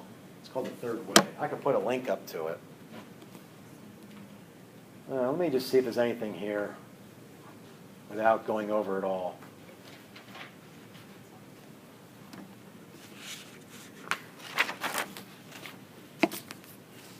I think this is it. Yeah, so that's, So when we talk about fidelity and chastity, and it's a good way to ruin it, I don't like when I do marriage prep talks, I switch things around. The one segment that I often do, we do the unitive, the procreative, and the contraceptive. I think it overemphasizes the sexual act a little bit and leaves a bad taste in the mouth as they walk out of the room. Because the last thing they heard was going about contraception. So I try to flip things around, and I thought about that here, because what we did last week was really the gold standard of what the Catholic Church understands as human sexuality. This is really what's behind it all. And no matter what our orientation is, this is available to us.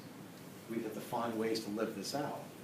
And like the one person whose letter I have, who's a homosexual, that's married to a woman and has children, says that he loves his wife in a more endearing way than most heterosexual men. He's never lost his attraction to other men. Just like a guy would see a pretty girl and make sure his wife not looking at him, he looks like other men that way. But he's found a way to get it absorbed into his marriage and allow love to do that. That's extraordinary. And he said, why can't I just accept this as my challenge? Maybe this is how God wanted me to express his love in my life. Other people have other challenges that they fight with. That's theirs. It's not mine. This is mine. It's not yours. It's a good way to look at it. They have more credence. It's like, but it's like an ex-smoker can do a better job telling somebody to put it out than somebody who's, never smoked. But anyway, Faithfulness is evidenced in the concept that this all flows from communion of persons rooted in the plan of the Creator. So, again, the intertrinitarian love. The Father gives himself to the Son returns the love to the Father, withholds nothing, and the Holy Spirit communicates this between the two. And in marriage, this is expressed in the sacrament, all right? So what fidelity does is it really provides the parameters of restraints and limits. It kind of sets up for us like where this works and how far can I go, what is safe. I mean, this really allows us a protective environment to be faithful and also to be chaste. So it gives us a fidelity as an environment of love and discovery to take root and flourish. So we can, especially during, if you do practice NFP, during those moments where you are avoiding the fertility period for very serious reasons and you're kind of like renewing your vows in that, like your nuptial love in that particular time, that's where the discoveries take place. And I just think, again, women are intuitive about this. I don't know how else to say it. I wish there was a way for men to get in a woman's head and pull that out so we can understand it, but we don't. And to be quite honest, even within the church, I wish there was a way that we can embed that in many of the pastoral things we do. They're just better at it. My wife, all of this was like, yeah. I mean, it's almost like I had to go and learn it through all these degrees, and she's like, yeah. So we're talking about right-ordered love. So chastity is something that as a single person, I can be chaste, and when I go into my marriage, I remain chaste. It is not don't have sex, and now sex is good. How on earth does that particular wedding ceremony make it go from bad to good? It's not a good way to pastorally to communicate something. But if we're finding ways to order our love as single people, and we bring that into the marriage or religious vocation or whatever, it's a continuation, all right? So John Paul II talks about how we have to have a rehabilitation of chastity. Because if remember I said the other day that our emotions develop more quickly than the virtue, okay, which they do. But the emotions feel real. We don't think they're emotions. So when a young kid, is with his girlfriend or boyfriend, what they feel is love. You can't sit there and argue it's not love, even though we all know that it's a very, beginning method of it. It seems so real. And if you're asking them to go against that by being chaste, then chastity appears hostile to what they recognize as love. So we have to understand that when we're talking to them, they're not thinking on the same plane. Neither are most people that are engaged couples. Whatever we're saying appears hostile to them because they don't realize that what's developing them is not a genuine emotion. I mean, it might be a genuine emotion, but it's not your authentic response to the other person. So understand the difference between the emotions I'm having and what would be an authentic response to that, right? So, I love when I used to be with young people, I have this photo, I don't know who snapped it, but it has this cardinal in Italy going like this, looking at a girl as she walks by, and they all think it's the worst thing in the world. I said, what did you think? He checked in his manhood when he put on the red robe? I said, the idea is what do you do with that? How do we find ways then to manage that and put it into our acts of chastity? Well, he does that, hopefully, and we have to do that. And again, if young people, if we could find a way, like I said before, of vocations, to get people thinking vocations at a young age, not do you have a vocation, but what is your vocation? Then what we can get them beyond thinking that I don't want to become a religious or a priest because I can't have sex. Because then you're going to think that marriage is a place where you can have sex. Like, because you're having sex with one person, that satisfies your urges. There is a problem for disaster. You're going to be one disappointed person. It has nothing to do with the sexual experiences you might or may not be having.